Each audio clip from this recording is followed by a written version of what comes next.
Programming on 90.7 WKGC and the Commodore Sports Network is sponsored by Sweet Bay. Sweet Bay is a bayfront village in Panama City that features parks, walking trails to the water, a future town center, and more. A community connected at the water's edge, Sweet Bay. More information about Sweet Bay online at sweetbayfl.com or 844-35-SWEET.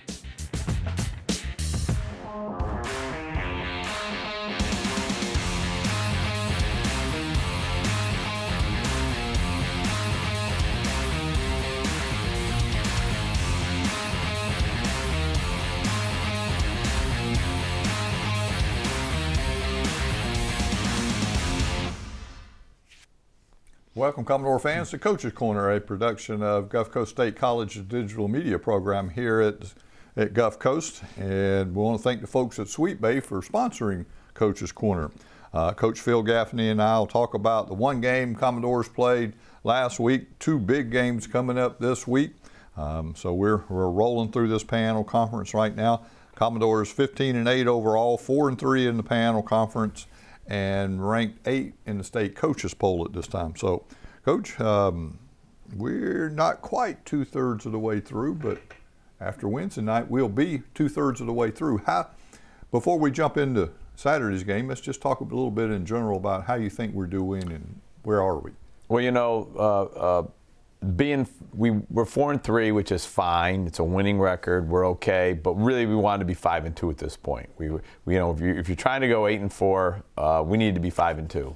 That's where we wanted to be, and obviously we're not. So 4-3, we can still 8-4 was our goal. That's what we thought realistically we could get to, and we're not there. But we still have obviously a lot of opportunities. You know, win 4 of the last 5. And get there, but that's going to be very, very difficult to do. Obviously, Chipola and Northwest Florida, the next 2 teams coming in, both, you know, top 10 type teams, nationally ranked, very, very good. We played a super hard schedule this year, 3rd hardest in the country. So when you look at, you know, I think we got 14, 15 wins and the 3rd hardest schedule in the country out of 450 teams. You say, wow, that's pretty awesome. But, you know, that loss at Tallahassee was really a bad loss for the conference. So if we were 5-2 right now, James, you'd say, wow, we're on our way. We got a chance to, you know, do some work in the state and got a chance to still win this thing. 5-2, we'd only be 1 game out of first with Northwest and Chipola coming in. But instead, you're 4-3, and it's just not as good. So we're still hunting like everybody else. We want to make that state tournament and be our 3rd year in a row. So that's really what we're looking for. And you can't win the state tournament if you're not in it. So that's the main thing. And if we had been, you know, 5-2, I'd be happy. So 4-3, we'll take it. Of course, we're not satisfied and we're not happy with it. But we realize that, you know, on a 2-game win streak, we're going in the right direction. We certainly have had games where we've played well, and we certainly have not scratched the surface with this team yet. Been a very poor shooting team the whole year, and we've beaten 5 or 6 nationally ranked teams, you know. And Saturday night was the first night, Coach, you really had a full bench also. So you played without Tay Hall. Yeah, because we started off playing without you know, Alex Matthews and good news, Pagella, and awful not having those 2, but we just didn't have them first semester. Now you got them. They're playing great right now, playing really good. Good news, of course, was out with an injury, so he took 2.5 months off. And then literally he came back, and he's just, you know, you can't expect somebody to take 2.5 months off and play well. Well, he's coming back. And Alex at least was practicing, and then now he got back into it, and he's playing great. So God had those 2 coming off the bench. Really makes your bench great. And then, of course, as you mentioned, Tay Hall was been a starter for 2 years, being our leading rebounder. And then we don't have him for, you know, this semester so far, so that kind of stunk. But he had an injury and he had COVID. But gosh, he's back now, and he gave us some good minutes off the bench. So all of a sudden, our bench is really, really much stronger than it was. And so now, if somebody's not doing well, so yeah, first game, everybody back. That was nice to have that, and what a great opportunity. And you can only hope that Alex and Good News and Tay will only get better in the next month. So in this case, we played Saturday afternoon against Tallahassee, and we won that game 65-57. First half, 29-18. Second half, they got us 36. So, but we won that game, and like you said, when we played them in the Eagle Dome, we really should have won that game. It got away from us at the very, very end of that game. Yeah, that was awful. We had chances to make free throws to win. We had a 3 at the end to win. We even had a tip to tie at the end. We had several in the last 10 seconds, several opportunities, and you know what? And we just didn't do it. And we shot poorly, and you know the funny part is we shot very poorly in this game. 32 or 33% from the field is awful. You don't win games when you shoot low 30s. It just doesn't happen. But James, we held them to 18 points in the first half. That is absolutely remarkable in college basketball to hold someone to 18. You did something. So in that case, and that says, okay, if we don't shoot the ball well, we're going to play defense great. And so in that case, it was good to do that. We'll jump back to tell you a little bit. Coming off that injury, still had 7 points, 6 rebounds for you, and 13, almost 14 minutes of play. That's outstanding. You project that out over double that, which we weren't ready to let him go, and that's 14 and 12. That's a great game, So and he'll get more minutes as the more in shape he gets, and the more that he can handle it. Obviously, coming off the COVID and coming off the ankle, we're not going to push him because he hasn't practiced. But now that he's practicing and getting better, hopefully we're going to get that kind of production every night. And if you look, you talked about good news. He gave you 10 points. Matthews gave you 13. Forte gave you 11. And Watson gave you 12. So lots of double-digit scoring spread out amongst some players. And as you mentioned, 3 of those were off the bench. And Matthews and Good News and Tay. So, I can't remember who the other one was, but unbelievable job of coming off the bench, scoring points. You get double-digit scores off the bench and great play like we got Matthews and Good News and Tay. Tay didn't get double digits, but he did play great off the bench. Boy, you have that coming off the bench. They're playing well. You're just happy. So in that case, that worked. You did talk a bit about shooting from the floor, 33%, from behind the arc, 28%, and from the free throw line, 70%. So 70% is going in the right direction on the free throw line. Definitely, and we spent a week of just working on shooting and getting better at shooting, working on our defense and working on that turnover, working on our rebounding. So rebounding certainly was better. We out-rebounded them. Shooting was awful. Don't know why. Free throw shooting better. 70 is average, and we will take average any day of the week. So in this case, we turned it over 13 times. They turned it over 18 times. And so that was our defense was pretty good. And the 13 for us is not great, but it's certainly very average. And for us, we've had 25, 26, 27s. So we'll take 13 any day of the week. Most coaches want to be under 10. But we'll take 13 for our team. That's outstanding. It's dramatic improvement. And if we look at the game, Tallahassee led by as much as 4. We led by 12. And we had, it was tied 5 times and 10 lead changes. We were up big just like we were at Tallahassee, up double digits, and they came back and went ahead, and we didn't panic, and we didn't, worry too much about it. We just stayed focused and, then able to pull away for a decent-sized victory. And so in that case, Smith and Kirby, for them, they're long ball shooters. They dropped some long balls in to help close. And the tough part with those guys is they're great taking off the dribble. So you go all the way out and they hit a couple long ones. You go all the way out, then they go right past you. So they have extremely as athletic as any team in the Panhandle. Very, very athletic and very aggressive. So in that case, Coach, let me shuffle through the paperwork here. Let's look at Panhandle Conference standings right quick. Northwest Florida State College 7-1, Chipola 5-2, Gulf Coast 4-3, Tallahassee now 2-5, and Pensacola 0-7 in the Panhandle Conference. So you can see nobody's clinched. It's probably will go down to the last game to see who's in and all kind of things in this Panhandle Conference race because everybody wants to get there. And now Wednesday night, we travel up to the Milton Johnson Health Center on the campus of Chipola College and play Chipola. Now, we defeated them at home back on January 17th, 79-74. So we got them here, but now we're going to Chipola, and that's a tough place to go. Yeah, and it's super tough. And, they played Northwest when Northwest was number 2, and they held them to 40-something points. And Northwest is a shooting juggernaut. So when Northwest only gets 40, and the first time Northwest beat them by 30-something at Northwest. So obviously, when you go play at Chipola, it's going to be very difficult because they shoot. They're going to hurt. That zone is going to extend out, and the more shots you don't make, the more it packs in, and the more trouble you have. And Coach Tyndall just does a great job. He's a great coach. So you're in a lot of trouble when you go play them anyway. But playing them there is just death. They don't lose at home. They never lose at home.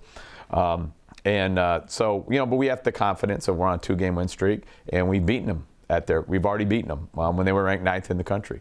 And like I said, we've beaten numerous nationally ranked teams this year because we played the 3rd hardest schedule. So obviously Chipola is great, Northwest is great. The next 2 games are going to be daunting, but we've already played them, and we've had some success, and we've already played so many nationally ranked teams that it's time for us to step up now. We need to start shooting the basketball. We need to start beating some people that maybe we're not supposed to beat. But to be honest with you, I think we can beat these next few teams that we're playing. I don't see anybody on our schedule we can't beat. We need to step up, and we're thinking 3rd place will be good to get us to the state tournament. Panhandle's best conference in the country, and to go to the state tournament, probably top 3 are going to come out of the Panhandle.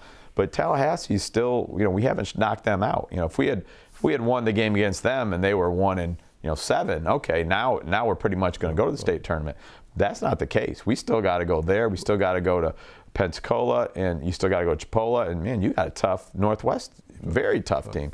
So it's not easy for us. We got a really tough schedule left, and it's not going to be easy. It's going to be tough. And we're going to have to really fight it out in all these games. We're going to be underdogs. So we got to really step up, start playing up to our abilities. Because you talk about Chipola, we're going to play them Wednesday. And then we finished the season here with them. So we got Chipola twice, Northwest once. And then Pensacola, you know how hard it is to play there. And we got to go back to the Eagle Dome. So there you got 3 nationally ranked teams, and then you got 2 games on the road. So we're going to be underdogs in all those. The one thing we've loved Pensacola this year is, we beat 3 nationally ranked teams on the road at Pensacola. And then we did beat Pensacola this year, which we hadn't done in my tenure. So of first 2 years here. So 4 in a row at Pensacola, you feel really good. And Pete's such a great coach, and they just haven't won yet. So you're hoping by the time you play them that their spirits broke. But the way he gets them up, they almost beat Northwest just this week. But this week, gave them all they wanted. So you got to give Pete all the credit in the world. His teams always play hard. So definitely a very, very tough schedule with 2 Chipolas in Northwest, and then 2 road games at Tallahassee and Pensacola for sure. So we play Chipola. We'll carry that game on WKGC 90.7 FM, and we will be at home Saturday afternoon and have Northwest Florida coming in. So great games this week. 2 big games, Coach. If you can win 2 this week, we got a pretty good shot. If we win 2 this week, then we're in the hunt for first place, and that would be great. So you're right. And if we lose 2 this week, then now we're in a dogfight for 3rd place. So this week will be massive, I think, for both our men and our women this week. Yep. Now in this case, used to the only 2 teams came out of the panel conference. Is a 3rd place team can come out this year? It is. It's starting last year because there used to be 4 conferences and they each had 5. So we took 2. And my first year, we went up and played Northwest Florida, and it was predetermined who you played, or not Northwest Florida, but Florida Southwestern, and they were number 1 in the country, and they'd won 22 in a row, and they didn't want to play us, and of course we won the state tournament that year, starting off beating the number 1 team in the country. So what a great thing for our program to beat the number 1 team in the country. Last year, because of some dropping down and some teams, now instead of 20 teams, pretty amazing. The first year we had 20. Well, there's only 17 now, which I say only 17. To be the best out of 17 still pretty tough when they're among the 17 best in the country. But now they will take 3 from one conference, 3 from one conference, and 2 from one conference. It's not predetermined what conference will get those 3, will get the 2. But just if you are looking right now, it's the Panhandle. Come on, most likely the Panhandle is going to get 3, and so good chance that there'll be 3 from the Panhandle. So in that case, that's Coach Phil Gaffney. We'll be right back, Commodore fans, with Coach Rory Kuhn, and talk about how the Lady Commodores are doing on the Commodore Sports Network. Programming on 90.7 WKGC and the Commodore Sports Network is sponsored by Sweet Bay. Sweet Bay is a bayfront village in Panama City that features parks, walking trails to the water, a future town center, and more. A community connected at the water's edge, Sweet Bay. More information about Sweet Bay online at sweetbayfl.com or 844-35-SWEET. Welcome back, Commodore fans. Coach Rory, Kuhn, and I are going to talk about the Lady Commodores and how they did last week, and huge games coming up this week. Lady Commodores right now 15-7 overall, 4-3 in the panel conference, ranked number 3 in the state coaches poll that just came out, and the NJCA national poll is not out yet. So, but last week you were receiving votes. So, let's talk a little bit before we dive into the game and all that. We're almost 2/3 of the way through the conference, Coach. How you feel?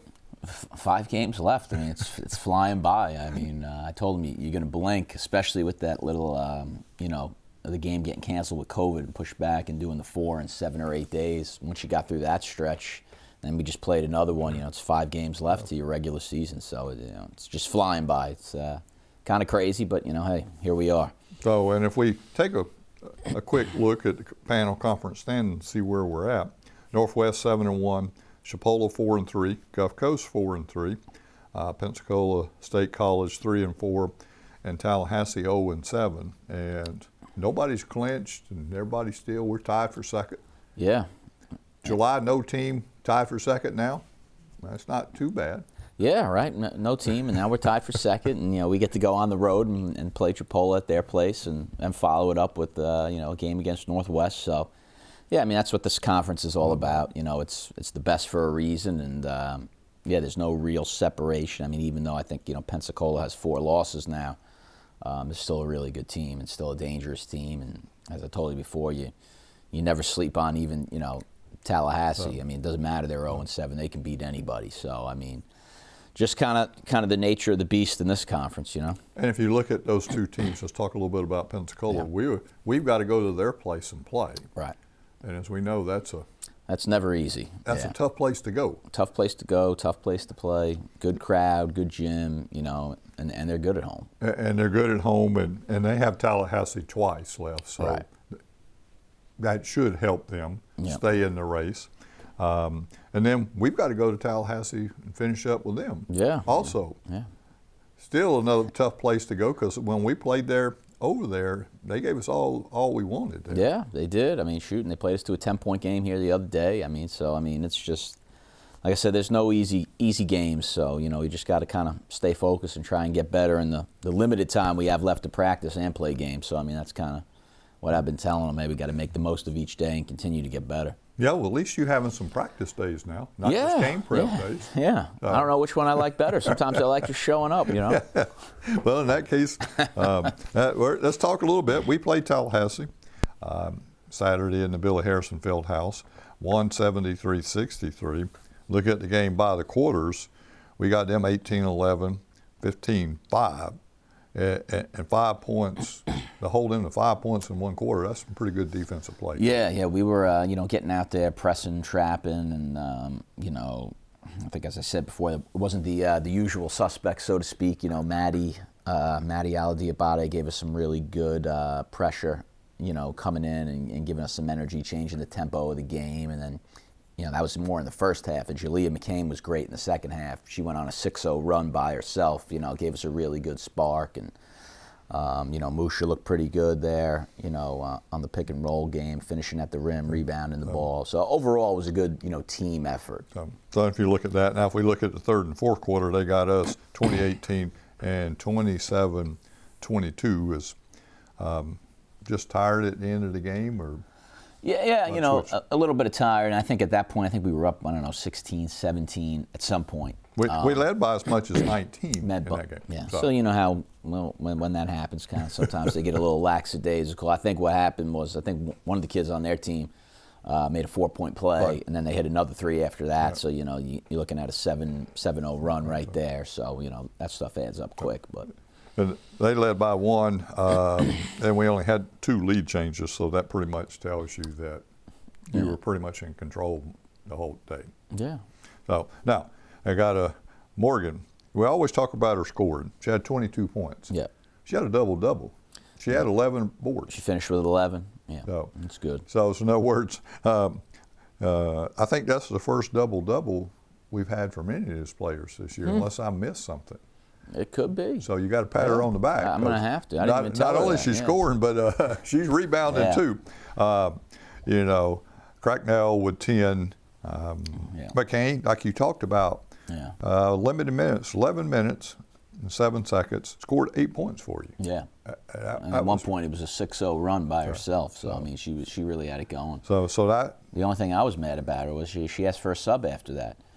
She came out of the game. I said, "What's wrong with you?" I said, "You just went on a 6-0 run. You want to sit out?" She said, "I'm tired." I said, "You got to get out there again." So in that case, you know, I wondered about that whole exchange. I didn't see her signal that she gave me wanted. the raise the hand, get me. I said, I pretended I didn't see her first. I better not grab my shirt because I'm making the mic sound crazy. But they signaled they want to come out, and I was thinking, man, why did he pull her out for? She was rolling. I know. So, okay, that makes me feel better, Coach. I was thinking, well, he might have lost that one, but at first I pretended I didn't see her, but then after the third wave, I said, all right, I got to get her out. You got to get her out and do that. And so that was scoring from our side. You know, I'm going to go back and look. Bellina from their side, 28 points. Yeah. No, she hit a bunch of threes, and that was their best player. She had it going. You know, when she's making threes, they're tough, and so it keeps it somewhat of a close game. You know. So she kept them in. She kept them in it. If we look at shooting from the floor, 39%. Not wonderful, but we won. Right. Behind the arc, we were 20%, and from the free throw line, we were 74%. So, yeah. So not a wonderful shooting night, but not a wonderful one. But I think one of the good stats, at least that I remembered, if I'm correct, and since you're the stat man, you'll know. I think we made more free throws than they attempted. And when that's the case, usually that's a pretty good recipe for success. I think we made 20. I think they went to the line 17 times. You know, they were kind of living and dying by the three there, and you know, we were able to pull out that victory there. Yeah, and the line did help us a lot there. Yeah. Turnover situations, we both turned it over 19 times. So there for a couple times, it's like, ooh, this is just not a pretty game at all. Yeah, no, it wasn't that pretty. So we wound it in and got control of it. And like you said, that team, I think, will get somebody before their conference is over with. And I think they will. As long as it's not us, I'll be happy. Yeah, that's the thing you don't want it to be is not us. You know, that to be get it. So and that's the case there. We looked at that game. Now we get to go to Chipola. Get to go there. Now you've been there before because you coached at Northwest, so you know a little bit about it. So what do you expect when we go up there, Coach? You know, it's never easy to go into the Milt. You know, it's going to be a rowdy environment, I would assume. You know, and being that we're both tied for second right now at this moment, and we know we beat them the first time, so I'm sure they're going to be throwing everything in the kitchen sink at us, trying to get back at us. But yeah, it should be a great environment. You know, two teams tied for second. You know, Chipola's nationally ranked. You know, hopefully will be after the polls come out, you know, later this afternoon, nationally ranked as well. You know, I'm just expecting a good, tough game, you know, and on the road, you know, we're going to have to be mentally tough. We're going to have to be, you know, mentally prepared. And I think that's the biggest thing, you know, how we will respond to, you know, the runs that they're going to go on, reacting to the crowd, the environment, those types of things. Well, there's a couple things. They're 19-4 overall, 4-3 in the Panel Conference, ranked number 2 in the state coaches poll. Right now in the NJCAA, ranked 15th before the poll comes back out. But here's a number we want to talk about. They turn their opponent over 27.7 times a game. Yeah, no, they will press, run, and trap, and try not to let you run any of your offense. So I mean, that's their style. They've been really good at it. Obviously, it's effective. I mean, we turned the ball over a bunch on them last time, even though we won. So that's one of the things, you know, we have to, you know, try to take care of that ball. So and at home, like you talked about, they're 9-1. Yeah. So they're pretty good at home. Pretty good at home. Yeah. That's a tough place. They're going to let them play physical. Yeah. It'll be physical. So that's what I'm saying. The mental part, we got to not let it get to us. Let us get rattled and, you know, overcome those little times where they are being physical and we're not getting calls, you know, things like that. We have to, you know, overcome those things. Well, and you talk about conditioning a little bit.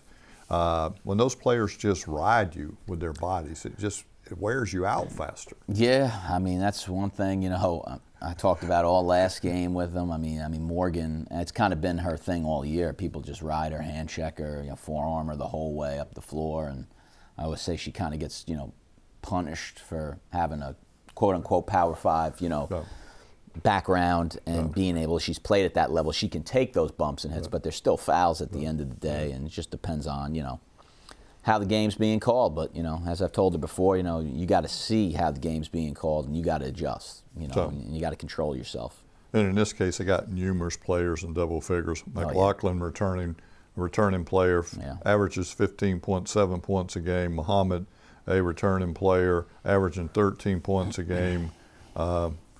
Bazi is a new player for them this year, averaging 10.2. And then Wright Gaskins, 14.7 points a game, so they can move it around. They can move it around. They're versatile. Like I said, they're a real team. Nobody, just like you said, just one dominant player. So I mean, and the way they play is just what makes it so difficult.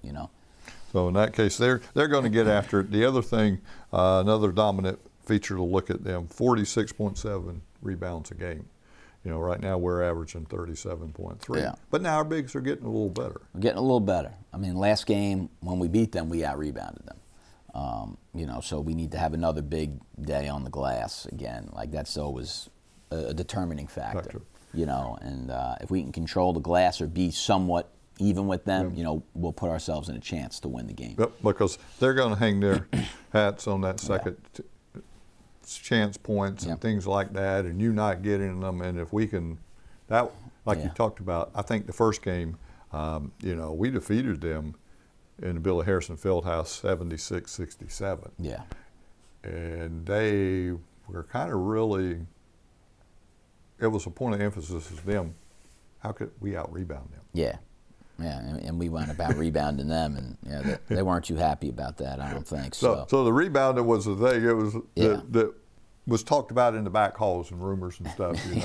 I heard a couple of those. And in those cases, was how does that happen? But I think we're rebounding the ball better now than we did when we played them. Yeah, no, I think we are, and obviously Musha helps, and she's been doing good. But our guards are getting in there. They're going in there, going to the glass hard, attack, and it's something I've been harping on all year. You can't just score. We got to rebound. You got to do two things. You can't just do one. You got to get in there, and everybody can rebound because that's just effort. So you got to get in there and mix it up. Got to have an instinct, a nose for the ball. And absolutely. Where it's going to play, long shots, long rebounds. Yep. Just fundamental stuff. Yeah, that's it.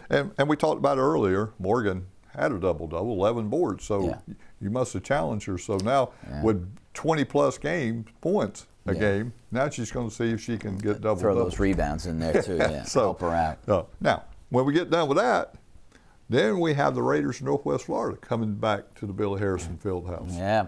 It'll be the last time. We played them twice. They've got us both times, but we've been there both games. We've been there both games. In the first game, we lost by 6. The second game, obviously, we were up by 11 for a good majority of the game, and then, as I said, we kind of ran out of gas. I didn't have Keontae, one of our starters who averages 12 a game. She didn't play, and Taylor, our backup point guard, she wasn't available either because she was hurt. So wasn't really able to rest, some of the other players that needed a rest, and we kind of just ran out of gas. And I thought we were the better team for about like 37 minutes of the game, and then they went on to their credit a run and made their free throws, and that's why they're really good. I mean, and they're good enough, and obviously they beat us. But yeah, we've been right there. It's not like it's a game. Okay, we know Northwest is going to kill us. The way they've beaten some other teams. We know we can play with them, and hopefully we can give them a run here at the Billy Harrison Fieldhouse. And in this case, Coach, I just want to see you win 2 this week. That's it. You win 2 this week, we right in that hunt. That's it. So. I agree with you. I'd like to get 2 also. For Coach Rory Kuhn, I'm James Baxley. Thanks for watching, Commodore fans, and we'll see you next time on the Commodore Sports Network.